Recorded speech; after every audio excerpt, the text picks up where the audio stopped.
ತಂದಿದ್ದಲ್ಲಪ್ಪ, ಅದನ್ನ ಹಿಡ್ಕೊಂಡ್ ಬಾಟ ನಮ್ಮ ದಣಿ ಕಳಿಸಿದ್ದಾರೆ. ಎಲ್ಲಿ ಅಂತ ಹುಡ್ಕೋದು?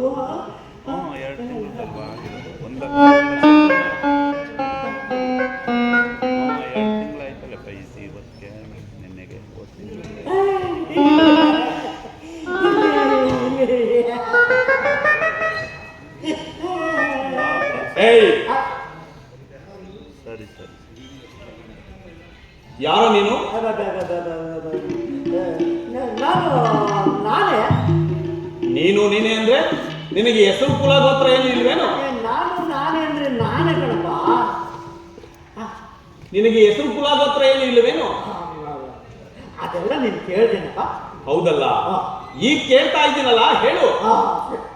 ನೀನು ಈಗ ಕೇಳ್ತಿ ಅಂತ ನಾನು ಹೇಳ್ತೀನಿ.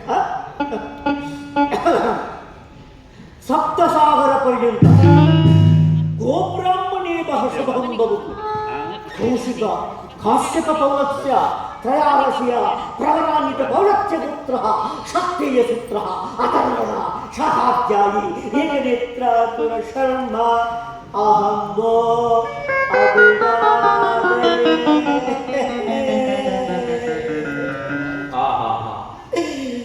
ನಿನಗೆ ರಾಮಾನುಗ್ರಹವಾಗಲಿ.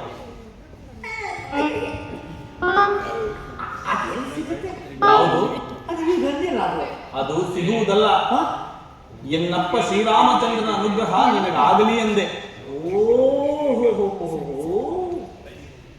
ನಿಮ್ಮಪ್ಪನ ಅನುಗ್ರಹ ನನಗಾಗಲಿ ಅಂದ್ರೋ? ಹೌದು.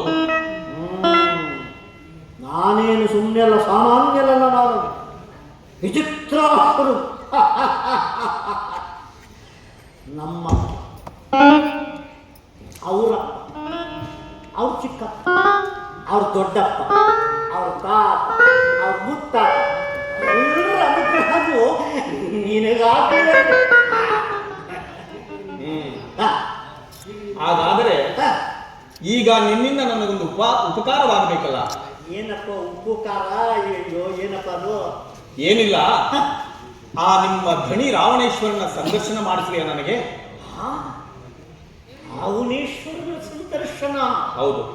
ನಿನಗೆ? ಹೌದು. ಅಲ್ಲಪ್ಪ, ರಾವಣೇಶ್ವರನ ಸಂದರ್ಶನ ಅಂದ್ರೆ ಏನು ಸುಮ್ಮನೆ ಅಂತ ತಿಳ್ಕೊಂಡಿದ್ದೀನಯ್ಯ? ಹಾಳು ಮಾಡ್ಬಿಟ್ಟು ಮರನೆಲ್ಲ ಬುದ್ದಾಗ್ಬಿಟ್ಟು ಆ ಮಾವಿನ ಮರದ ಮೇಲೆ ಹತ್ತಿ ಮಾವನನ್ನು ತಿಂದಷ್ಟು ಅಂತ ಸುಲಭ ಅನ್ಕೊಂಡೇನಯ್ಯ. ಆಗಲ್ಲ. ನಮ್ಮ ರಾವಣೇಶ್ವರನ ಸಂದರ್ಶನ ಇಲ್ಲ. ಪುಷ್ಪರ ಹಾಕೋಯ್ತಾರಲ್ಲ ಇಂದ್ರಜಿತ್ ಮಹಾಪ್ರಭು, ಅವರೆದ್ದ ಮಹಾಪರಾಕ್ರಮಿ